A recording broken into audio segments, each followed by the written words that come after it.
Hi, it's Ann from the Lowdown on Cancer. And as many of you may know, at the Cancer Fund, we spend a lot of time looking at diagnostics and monitoring, prevention and enabling technologies, and therapies and management. And we look at these things because we believe they're so important that this is where the Cancer Fund invests their money. And today, we have the opportunity to talk to somebody, and I'm so excited that we got to connect because not only is this a story that I think more of us have experienced than we'd like to admit, I believe it also speaks to what someone can do when they've lived through something like this to make a difference. So I'm very excited to get to introduce you to Michael Moore. Michael, if you would be so kind, why don't you share a little bit about your biography, a little bit about your background? Absolutely. Yeah, so I grew up in the Southeast in Atlanta and ended up going to the University of Alabama for a biology and psychology major. And I was on the track to become a doctor based on the personal experience with my family and cancer that we'll be talking about today. And ultimately, that led me to the University of Michigan to pursue my MD. During that time, I identified some challenges in the diagnostic workflow and also identified a little bit of self-discovery along the way that ultimately led me to say, you know what, maybe there is another way to impact patients than just the direct care that a provider can give. Maybe there's a way to impact patients on a more global scale with a technology application. So that ultimately led me to take some time off from medical school and a leave of absence just to go out into the field and say, what does this actually look like on a day-to-day basis? Kind of break out of the four walls of a hospital where medicine is very much a trainer-trainee type of relationship. You do what you're trained to do. But if you're able to kind of transcend a hospital and go from facility to facility, you start seeing where those gaps lie. You start seeing where some people do it this way because that's the way they've always done it. They never really ask the question of, well, why do we do it this way? And so with that insight, that ultimately led me to say, you know what, I do want to do this with my career. I want to do this with my life. And ultimately I left med school back in 2017 to start Pathware.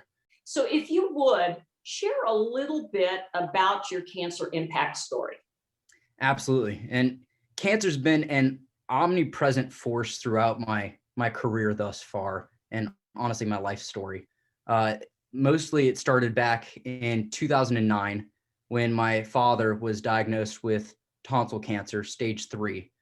At the time, I was honestly pretty shielded from it, as most parents do. They want to protect their kids. They want to keep them from feeling the emotional toll that cancer really can bring. And I came home to find out that my father had fallen in the bathroom.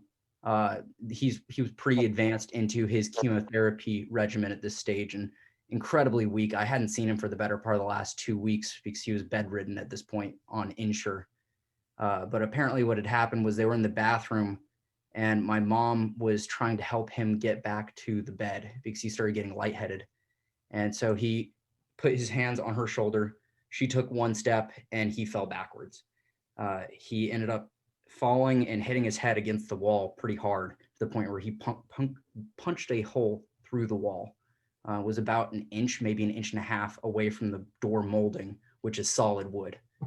And so ultimately he came literally within an inch of losing his life at that point because he was incredibly immunocompromised, incredibly deficient in a number of nutrients. And we're incredibly grateful to be able to have him still with us today. And so that seeing the impact that had on my mother from then forward, she was much more assertive, much more commanding of the situation. She was no longer going to take no for an answer. And she made sure he got up daily, made sure that he was getting on walks outside, getting some vitamin D, making sure that he was drinking all of his Insure, whether or not he wanted to, he was going to get those vitamins and nutrients. And she really took the bull by the horns. And I am incredibly motivated by seeing that transformation that she went through. And that led me to say, you know what, I do want to have a hands-on relationship with patient care. I want to be able to help support families like my mother and my sibling. Unfortunately, cancer came back, impacted my grandfather. This is where I ultimately made the final decision saying that I wanted to go into medicine, where I remember going to my grandfather's house in Alabama, taking a few weeks off of school to go and help care for him because he was getting to a point where he could no longer really walk effectively by himself. And my grandmother wasn't really in a physical state to be able to support him anymore. And our family wasn't really around to be able to help either. He had colon cancer. It was fairly advanced, and he had a colostomy bag. And I remember a very vivid experience of being in his bedroom with him and him taking off his shirt sobbing. And he told me there that he had not taken off his shirt around his wife since the colostomy was placed because he was too embarrassed. And he was a very strong-willed man, and he didn't want to show his weakness to his wife at the time. And ultimately, the last few days I was there, I didn't know that that was going to be the last weeks of his life. I went back to school with a newfound motivation and passion for what I was doing, and ultimately went to medical school where, again, cancer came back, this time with my other grandfather on my dad's side. And he had been a lifelong smoker, and he had told my father that he was having some shoulder pains and couldn't really describe it as kind of achy. He didn't really want to get it checked out. But my father, because he had gone through this experience of feeling a lump and not sure what's going on, ultimately was like, Dad, you need to go and get this checked. Unfortunately, he wasn't as lucky as my father, where he was diagnosed with stage 4 lung cancer. It had completely spread, and the pain he was feeling in his shoulder was bone cancer at that point. So that was really difficult during medical school when you're learning so much about the challenges and the treatments. And I went down to Alabama after he had a stroke, because lung cancer specifically has an effect on the blood that can lead to increased coagulation. And so it led to many strokes over the course of a series of days. At that point, he didn't know where he was. He didn't know what was going on. And the most difficult part was I was in my first year of med school. I didn't know what the heck was happening, but my entire family, they were too afraid to really talk to their doctor. And so they were looking to me, asking if the doctor was making the right decisions. Is this the right medication? I don't know. I could tell you what a textbook told me, but that's not what it means to be a doctor. But ultimately, what I came to appreciate there is that they didn't really care what the answer was. They just wanted somebody to give them some reassurance. And so ultimately, I became a mouthpiece for my family to be able to speak with the physician and translate what the physician was trying to tell them. And I think that's really important for doctors to appreciate is sometimes you don't need to tell the family the answers. You just need to be able to communicate effectively with them and put their concerns at ease. Make sure that they're engaged with the decision-making process along the way. And that's far too often missed, where it's a very paternal type of relationship. It's, I'm going to tell you how this is going to work and we're just going to do it.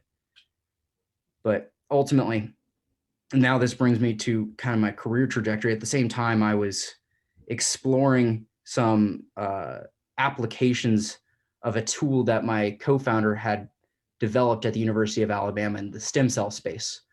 And so I was trying to find clinical applications. Basically, this tool helped you to disaggregate or dissociate clumped cells. We were trying to apply it in stem cells for cultures to be able to grow stem cells quickly. I was looking at it for diagnostic purposes. Can you take a biopsy, break it apart, and make single cell diagnoses? That was what I'd heard so much about in circulating tumor cells and whatnot. Ultimately, when I talked to pathologists, they said, if you break apart my tissue biopsy, I'll never talk to you again. I need that for the diagnosis. Please don't. I don't have difficulty making diagnoses. I have difficulty if the sample sent to me is not of quality. And so that made me pause and say, maybe we're trying to fit a square peg into a round hole here. And so we put that technology away and started trying to ideate around how do we make sure biopsies are of quality the first time. And that from that point, I ended up calling my parents to say, hey, I think this thing has some legs. I think that this might be something worth pursuing to improve the quality of care. Make sure patients aren't waiting unnecessarily for these diagnoses. Make sure we're communicating effectively how this could be treated. And I remember my father pausing on the call and saying, well, yeah, Michael, I understand what you're doing. This is exactly what happened to me. And I had no idea. My mom and dad had shielded Melissa and I from much of this experience. But at the time, my father had noticed a lump in his throat back in 2009, didn't really know what it was. He postponed going to the doctor because he was concerned what the answer might be, trying to avoid that. And ultimately went to his doctor, and they confirmed on radiology that, yeah, there's something there. We should take a biopsy. Unfortunately, it took them 3 tries, all of them inadequate, over the course of 2 months, until finally they said, we don't know what's there, but there's something. The CT scan clearly demonstrates there's a mass. I just can't get a good poke at it. So let's take you to surgery and we'll find out on the table. And it was a stage 3 progression. And they ultimately cut it out. It's about the size of a golf ball. So it wasn't for lack of trying. It wasn't for the mass size. It was just they don't know what's in the needle when they collect their samples. But every day that goes by without a diagnosis is material. It's not just psychological impact, but it's a clinical impact as well. And the biggest difficulty that I have in medicine today is just this disconnect, this learned helplessness of sorts, where doctors are unable to make immediate deterministic calls or diagnostic calls. And so they don't really question why that is. We've allocated all of our diagnostic resources into laboratories that are not on site, into Quest Diagnostics, LabCorp, or these private clinical labs separated from the point of care, which makes it much, much harder for us to be able to get real actionable clinical guidance while the patient's still in the room. From feeling the lump in his neck to actually finally getting a diagnosis, how long was that? In his case, that ultimately was about 4 months. It took him about 2 months to finally muster up the courage and say, you know what, something is going on and I need to be able to address this, to ultimately getting the biopsies over the course of 2 months, and then another month for the surgery, and finally the result. And in those biopsies, were they insufficient? I mean, why couldn't they find it in his biopsies? Yeah, the difficulty is you just don't know what's in your needle until it's on a microscope slide. And he was not in a major academic center. We were in north of Atlanta. We weren't at Emory Hospital. We were at a community hospital. And we've had such a staggering decline in the number of pathologists in this country that not every hospital has them anymore. And so what was ultimately happening is they were biopsying blind, that you can see it under an ultrasound, you can see the nodule, and you can see your needle going into it. There's no guarantee that what that nodule is in your needle. And so they would just poke it a bunch of times, probably between 4 and 5.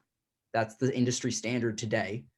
And then they would just make a bunch of slides, send them to the lab and say, well, hopefully one of those hit. That is woefully inadequate.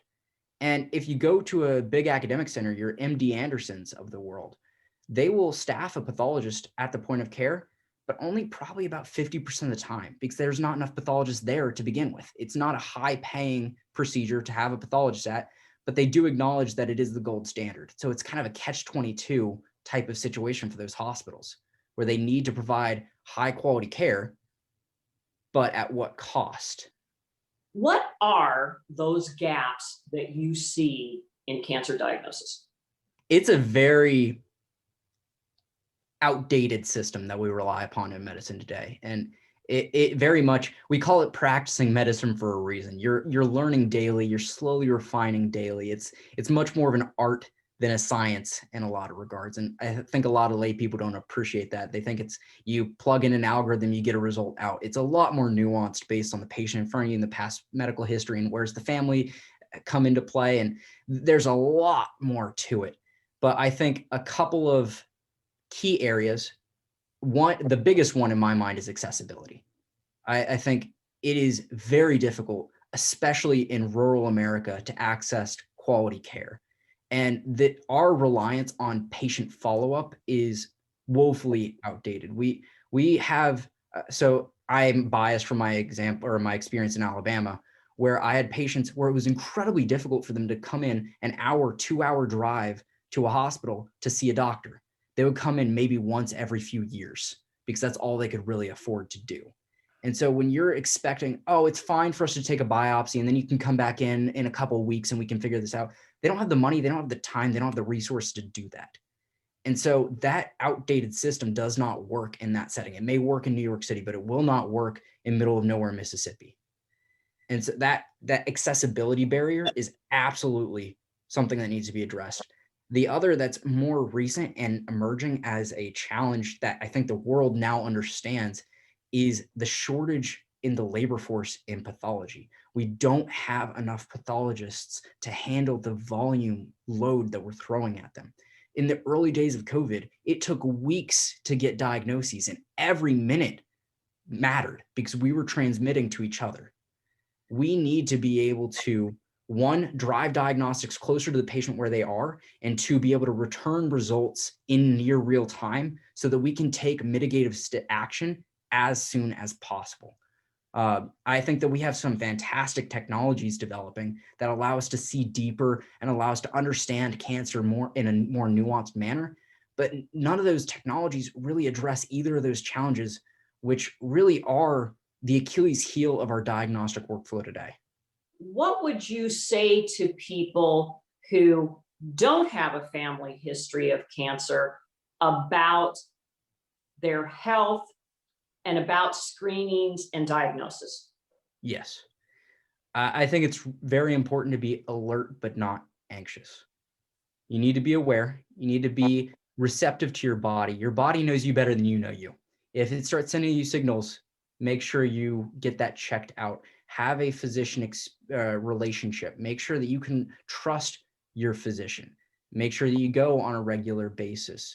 And you shouldn't just be going when you have concerns. You should go and make sure you just have the regular checkups and know what questions to ask, because you don't know what you don't know about your own body. That becomes more difficult because just like it's hard to find pathologists, it seems like a lot of these physicians are going through a rotating door. Even oncologists, they're being absorbed by the big facilities. There's not private companies anymore, private oncologists. And yet you go and your oncologist retires. So establishing that relationship and rapport is difficult, but I totally agree with you. Medicine changes daily. It is incredibly difficult to stay up to date, even on a subspecialist's level.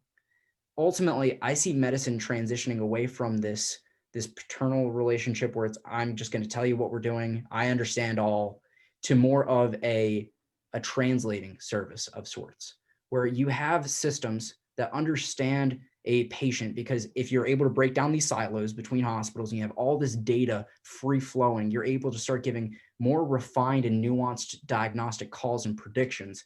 Now it's the physician's responsibility to understand what that means and understand it in the context of the patient's desires.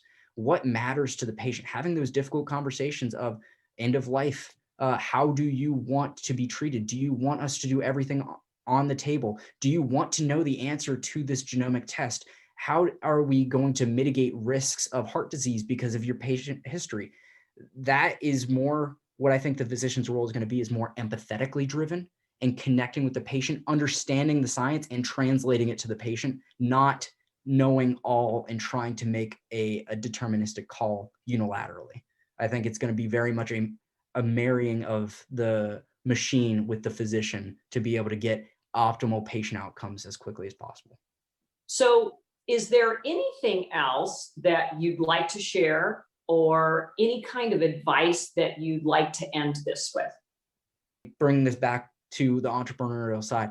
I really encourage anybody that is developing medical technologies to understand the negative implications that their technology could also have. It's not just promise, but everything. If you are adding something to the system, is it adding a cost financially or clinically? Because you need to understand the long-term ramifications of what you're trying to propose. So that would just be my 2 cents. Very well said, and I think very accurate. So I just truly want to thank you for your time today. This has been an awesome conversation, and I love how this whole impact has changed the trajectory of your life. And I absolutely love what you're up to. So thank you for your time today. I know you're very, very busy, and I can't wait to share this with our community. Absolutely. I'm glad to be here, and I appreciate the opportunity to share our story.